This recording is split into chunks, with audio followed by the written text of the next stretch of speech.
এই মুহূর্তে সবচেয়ে বড় খবর, কৃষক বন্ধু প্রকল্পের টাকা সমস্ত কৃষকদের ব্যাংক অ্যাকাউন্টে ঢোকা শুরু হয়ে গেছে। এই নিয়ে গতকালকে আমি একটা ভিডিও করেছিলাম, আপনারা সকলেই দেখেছেন। ইতিমধ্যে অনেক কৃষক কিন্তু টাকা পেয়েও গিয়েছেন, কিছু সংখ্যক কৃষক এখনও টাকা পায়নি। কেন তারা এখন এই প্রকল্পের টাকা পায়নি, আজ সমস্তটাই আপনাদেরকে জানাবো, তাই অবশ্যই ভিডিওটা পুরোটা দেখতে থাকুন। তো প্রথমের দিকে আপনাদের প্রমাণ সহ দেখিয়ে দেবো। আপনারা সকলে জানেন কৃষক বন্ধু প্রকল্পের টাকা ঢোকার আগে একটা অফিসিয়ালভাবে ব্যানার লঞ্চ করা হয়। এবারও ক্ষেত্রেও কিন্তু ব্যানার লঞ্চ করা হয়ে গেছে। এখানে মুখ্যমন্ত্রী মমতা বন্দ্যোপাধ্যায় নিজেই কিন্তু জানিয়ে দিয়েছে আপনারা যেন কোথায় থেকে কিন্তু এই টাকা দেওয়া হয়েছে। স্থান হচ্ছে গঙ্গাসাগর মেলা থেকে কিন্তু এই টাকা রিলিজ করে দিয়েছে 8ই জানুয়ারি।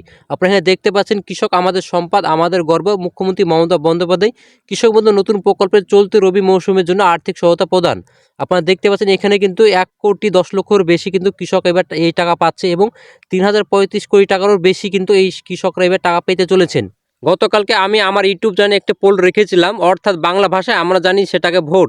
সেখানে আমি বলেছিলাম আপনারা কি কৃষক বন্ধু প্রকল্পের টাকা পেয়ে গিয়েছিলেন। সেখানে ভোট পড়েছিল মোট 66খানা, তার মধ্যে 11% মানুষ বলেছিলেন হ্যাঁ আমরা টাকা পেয়ে গেছি, আর 89% মানুষ বলেছেন না এখনও আমরা টাকা পাইনি। তা সবটাই জানাবো আজকের এই ভিডিওতে, তো অবশ্যই পুরো ভিডিওটা দেখতে থাকুন, আর অবশ্যই আপনারা এই চ্যানেলটা সাবস্ক্রাইব করে পাশে থাকুন। আমরা সকলেই জানি কৃষক বন্ধু প্রকল্পের টাকা 8ই জানুয়ারি থেকে কিন্তু মুখ্যমন্ত্রী মমতা বন্দ্যোপাধ্যায় গঙ্গারামপুর মেলা থেকে কিন্তু রিলিজ করে দিয়েছে। ইতিমধ্যে অনেকে কিন্তু টাকা পেয়েও গিয়েছে। ইভেন্ট আমার বাড়ির ফ্যামিলি সবাই টাকা পেয়ে গেছে, কিন্তু আমার পর্যন্ত এখনও কৃষক বন্ধু প্রকল্পের টাকা ঢোকেনি।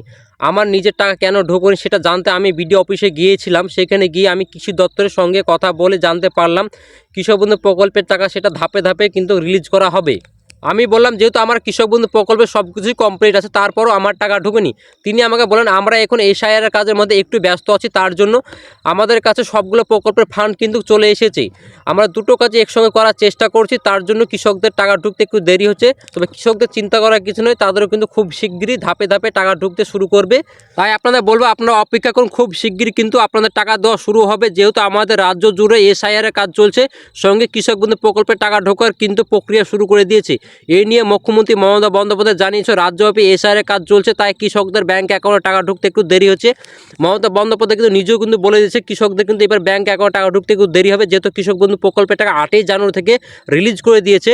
মমতা বন্দ্যোপাধ্যায় চাইছে খুব শিগগিরই যেন কৃষকদের ব্যাংক অ্যাকাউন্টে টাকা ঢুকে যায়। আমরা যেহেতু টাকা রিলিজ করে দিয়েছি 3,035 কোটি টাকা, এই টাকা আপনারা সমস্তটাই কৃষকরাই পাবেন। 1,10,00,000 বেশি কৃষককে আমরা এই টাকা দিয়েছি। আপনারা চিন্তা করবেন না, আপনার টাকা কিন্তু ধাপে ধাপে সমস্ত কৃষকদের ব্যাংক অ্যাকাউন্টে ঢুকে যাবে। যেহেতু রাজ্যে জুড়ে SIR এর কাজ চলছে, SIR এর কাজও কমপ্লিট করতে হচ্ছে, সঙ্গে কৃষক বন্ধু প্রকল্পের টাকা কিন্তু ঢোকানো কমপ্লিট করতে হচ্ছে। তা আপনারা চিন্তা করবেন না, আপনাদের সমস্ত টাকাটাই কিন্তু আপনারা পেয়ে যাবেন, ধাপে ধাপে কিন্তু আপনারা টাকাটা পাবেন।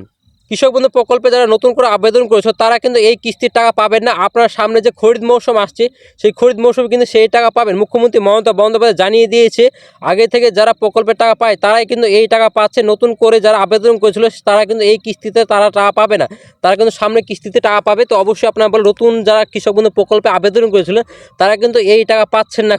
অনেকে কমেন্ট করে জানিয়েছে আমি আপনাদের ভুল খবর দিই, আমি কখনোই ভুল খবর দিই না। আমি সব সময় আমার এই চ্যানেল জেনুইন কন্টেন্ট দেওয়ার চেষ্টা করি। আমি সকল টাইমে মানুষের সাথে এবং মানুষের পাশে থাকার চেষ্টা করি, এবং আমার ভিডিও দেখে যে মানুষ উপকৃত হয় সেই চেষ্টা করে থাকি আমি। তাই আপনাদেরকে বলবো অবশ্যই আপনারা এই চ্যানেল সাবস্ক্রাইব করে পাশে থাকবেন এবং নিত্য নতুন ভিডিও আপডেটগুলি যেন পেয়ে যান। এবং সবাই ভালো থাকবেন, সুস্থ থাকবেন, ধন্যবাদ।